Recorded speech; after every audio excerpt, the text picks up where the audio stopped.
this is a nice PowerPoint slide presentation which has been prepared by ECRAN. And I think that many people will find it helpful if they're not yet familiar with clinical trials. Clinical trials are there to try and ensure that the treatments that patients are offered are more likely to do good than harm. So they're very important because in the past harm has been done.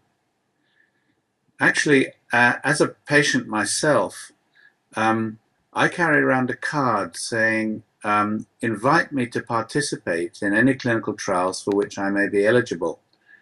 And my particular reason for doing that is that obviously I'm interested in whether this will help to produce knowledge for other people, but I'm doing it for essentially selfish reasons.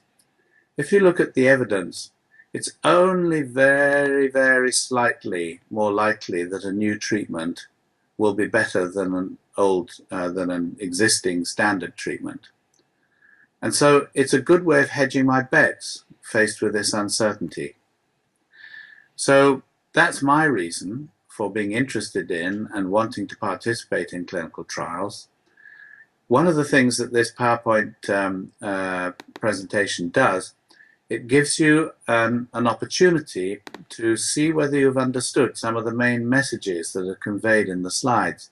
So it's interactive in that sense, and it asks you questions. So there's an example of a question or a statement which is false, and if you tick the false thing, it shows you, yes, you were right. New interventions are only very slightly more likely than not to prove better than standard treatments, and so on.